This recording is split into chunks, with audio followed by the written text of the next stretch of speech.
Hello and welcome to another Tuesday Zoom. This is Anne Collins. Thank you so much for coming again for some of you, and the first time for a couple of people. Thank you very much. It's really great to see you. We're going to be looking at this very important theme of having difficult conversations, and the reason why I chose this is because a lot of people who come to me for coaching, this often comes up, and I think it's something that comes up at whatever level of leadership you're at, because they're always going to be conversations which are a bit tricky. So we're just going to be touching on it. We're not going to be going into every detail, not at all. It's a very light touch, but hopefully it will give you something to take away. And what we will do is use the chat at the bottom of the screen. So the first thing I'd like you to do, as we do every week, is please just introduce yourself in the chat. Say who you are, where you're dialing in from. And I'm going to ask you straight away to say what's the biggest challenge for you around having difficult conversations. And we're talking about at work. Let's not... So knowing where to start, that's always a tricky one, isn't it? And procrastinating, yes, actually starting them. And the motivation after the conversation. Yes, that's an interesting one. How do we get up and keep going? Yes, and disliking confrontation. There's lots of different aspects, aren't there? You've got the before, the thinking about before, whether to actually do it, actually making this decision to do it, how to start it, and disliking the whole thing of confronting someone else. Okay, so I'm going to keep that in mind as we go through, and I will try to address some of those as we go. Okay, we're going to be looking at 4 different areas, basically. We're going to be looking at leadership style and mindset, and how that can help you to deal with these difficult conversations.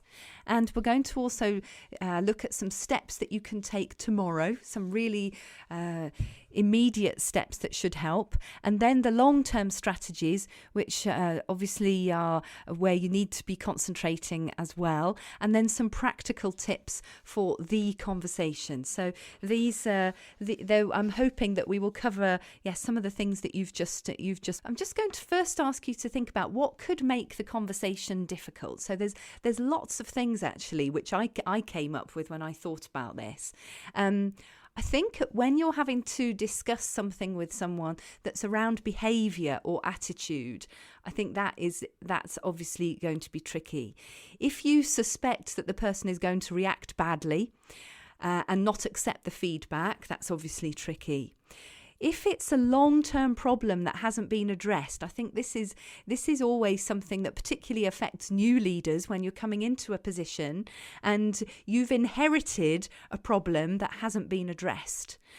So that can be a really tricky one, because you're trying to assert your authority, you're trying to get things organised, and actually you've inherited the problem.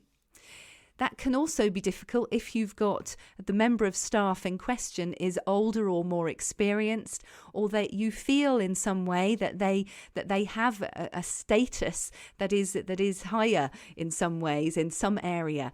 And so that can be more tricky as well. Sometimes it could even be a matter of disciplinary action. Of course, that could involve lots of other people as well. And lots of common issues come up at this point. So I'm just going to give you a couple of reasons why a lot of difficult conversations arise. So one can be that someone's strength actually becomes their weakness. And by that I mean that someone in your team could be very, very good at something, but then that can become all-encompassing and they don't develop other areas. So it could be someone who's very good on detail, for example, but then they go so much into detail that they can't see the wood for the trees. It's difficult for them to present ideas to clients, for example. It might be difficult for them to share their ideas with the rest of the team because they're so in the detail. So the strength, yes, being good at the detail, can become a weakness. Now that's tricky to address, because you want to keep the strength, but you want to try and encourage them to develop other sides of their work. The behaviour is obviously one. Someone, if they're difficult to work with, if they're not team players, that's going to be tricky. If someone is micromanaging something, that's tricky because, again, it's often the intention is obviously to do a great job. So when you're having that difficult conversation, they're not necessarily going to perceive that as something positive because they think they're doing a really good job. They're micromanaging, they're doing as much as they can. If someone is not strategic, it's also a similar kind of problem. They're in the detail, they're not seeing the bigger picture, but they think they're doing a really good job and they're probably doing what they've always done. Someone who takes on too much is similar. Someone who takes on too much, says yes to everything, then they end up with too much, they're overwhelmed. But again, they're doing it often with the best intentions. They're doing it because they want to do a good job, and they're probably worried about not doing as well as they want to do. The final one, I would say, is someone who's resistant to change. And we all know those, the kind of people who say, well, that's the way we've always done it, so we don't want to change it. Anyone who's resistant to change is obviously, that's going to be tricky. And I'm going to suggest a bit later on that we really try to think about what the underlying issue is. So for somebody who is resistant to change, as in those other examples, most of them, it often comes back to a fear of something, fear of not being good enough. Now, when people if they're scared, if they are fearful of something, the way they react is not necessarily going to be easy for you to deal with. So what we need to do is not avoid these conversations, which is what it's really tempting to do. And I'm going to suggest actually that you do the opposite, that you lean in even more to these difficult conversations. So if we start with leadership style, I would say the first very important thing to do is to get advice. If you think that the conversation is going to be tricky, especially if it's around disciplinary matters, if it's around anything to do with bullying or anything like that, get advice. Speak to your HR manager, speak to your line manager, get advice. That's why those people are there. Make the most of it and do it early on, get their advice and then follow it. If they say, well, you can invite me to the meeting if you want, take them up on it, especially if you think it's going to be tricky. The next one, we come back to something we talked about a couple of weeks ago, which is growth mindset. Because if you have this idea that we can embrace failure, that we see failure as feedback, and where ongoing learning is really the key, then any conversation you have with a team member is immediately going to be easier, because if they understand that that's where you're coming from, it's going to really help. As part of that, being curious is very important. So often when we're in this situation, when we have what we would say a difficult member of staff, we start to judge them very early. So we judge them rather than being curious.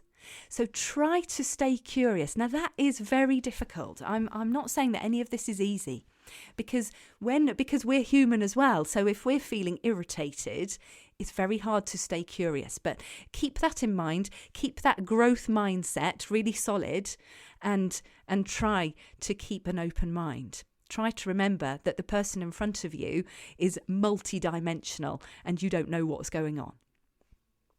Your conversational style. This is so important. Listening is obviously the key. And for good listening, this is a whole other topic, but I would just say very quickly, being present is the biggest and the best gift that you can give. And by that, I mean being totally one-to-one in total concentration with that person. You switch off your phone, you make sure that you're not going to be disturbed. You are totally present. You have energy, so you make sure that you're in a good physical and mental state to have that conversation. Being present, and then all the time checking for understanding. Did I understand you correctly? Is that what you mean? And repeating back to the person so that you are both really clear on what is being said. Finally, review everything and then agree the action. If you keep that 4-step process, then it should be a little bit easier. And also it gives you a guide. But being present, for me, is the most important one.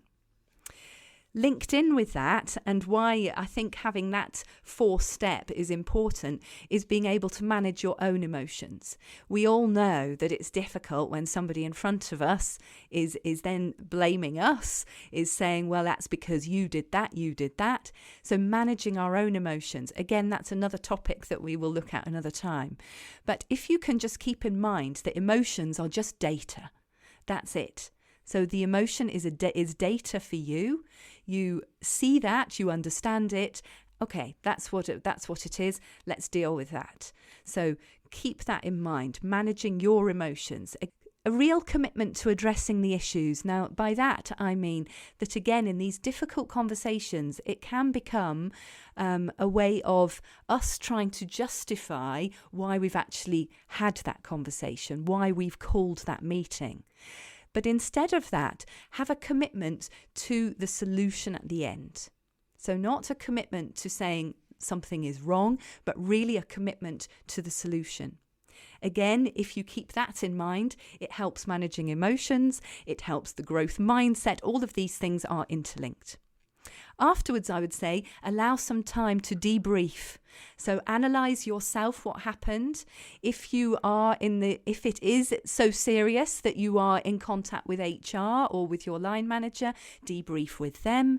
Use that opportunity to go back over it and make sure, of course, obviously, that you write everything down if that's what's required. But debriefing, really, really important. It will also help you the next time, which is, of course, what we all want. Okay, 3 things that you can take tomorrow. So I'm going to give you these things first before we look at the long-term strategies. So the first thing, somebody already said it about procrastinating.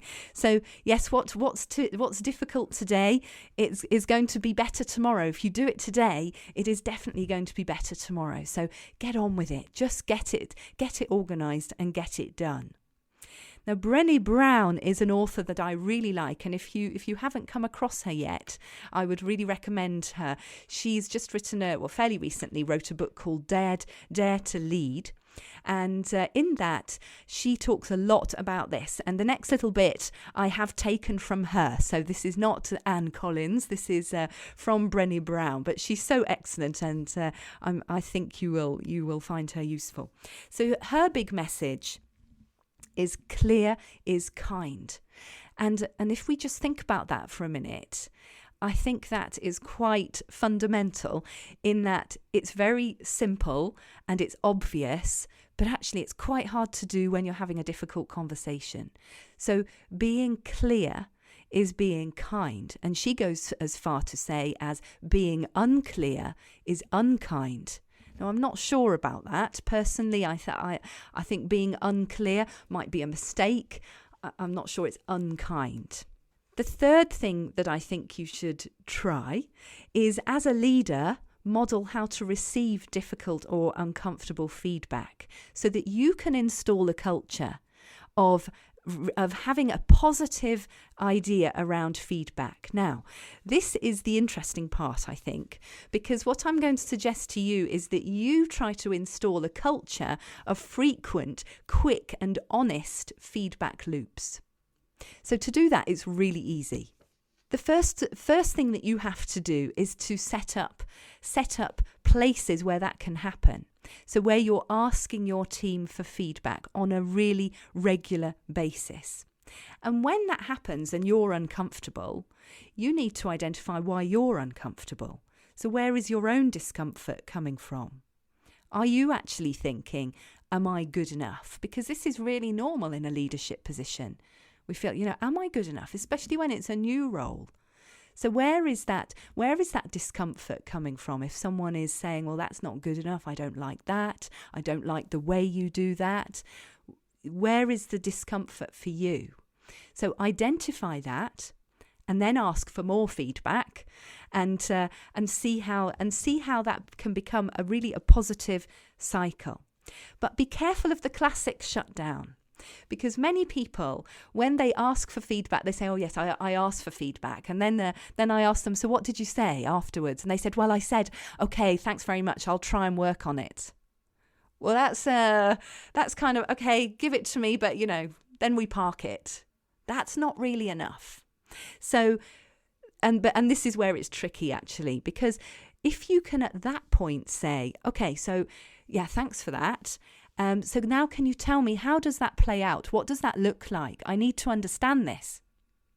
Now that's the really brave step. And this is what Brené Brown talks about when she's saying, be brave. Because that is, at that point, that's when you're going to get the gems of feedback from your team. And yes, it's uncomfortable. It's not going to be easy. But at that point, you're modelling to your team how you can receive feedback and how you can deal with it positively. And then you're giving them permission to do the same. And then afterwards, you can thank them for their honesty. You don't necessarily have to agree with it all. And then review it together the next day. So that gives you thinking time. You're taking what they're saying. You're really considering it. And then you're reviewing it. Maybe you're coming back and you're saying, yes, I agree. No, I don't agree. This is why I do that. You have the opportunity then to discuss. So that you're modelling how to have a difficult conversation and how to receive it. I'm just going to go back to my presentation because I have a nice little quote that, again, Brené Brown, she provided in her book. And it's this: the cave you fear to enter holds the treasure you seek. I think this is very relevant here because this isn't easy to do. And you do feel vulnerable when you're in that position. But that's, in a sense, that's what you're asking your staff to do. Isn't it fair that you also say, well, yes, I will do that as well? Now, the easiest way to get this up and going is something like this.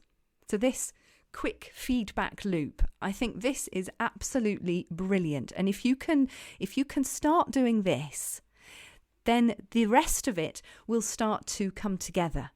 So by this is something that you can use after every event, everything that somebody does. So maybe somebody does a presentation, or somebody does a seminar, somebody has a meeting with a client or with a parent, whatever the event is.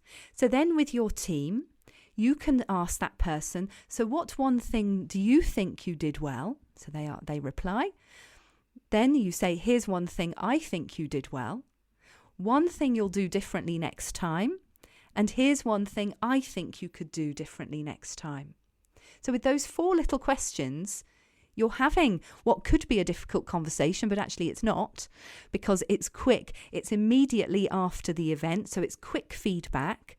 Both people have a chance to give their opinion, but you're able to sort things out quickly. You're leaning in to what could be difficult conversations. Okay, I'm coming to now the long-term strategies. So the one thing that I think that can be really powerful in this is to really embrace the feedback conversation. So with that feedback loop, if you can incorporate that, and to see this feedback conversation not as a problem, but as something that can be very useful to you and to your team. With your leadership style, building relationships is going to be key. You all know the marketing mantra of know, like, and trust. Well, it's the same with your team. So if you get to know them, they like you, they trust you, these kind of conversations are going to be much easier. The other thing is to focus on building people's strengths in your team. The more you can build their confidence, the less fear they will have. Then the conversations are going to be easier. So building people's strengths, working to allow them to show their strengths and to use their strengths is also going to help that relationship within your team. Building in very regular progress checks. So then the hard conversation hardly becomes necessary. If you have regular progress checks which are rigorous and that invite a proper conversation, not just what have you done this week, but really looking in detail and thinking about what needs to be addressed, what needs to be improved, what do we need to do to move forward. So those regular progress checks are going to be really important. Finally, something we talked about a little bit about last week is bringing people back to the purpose.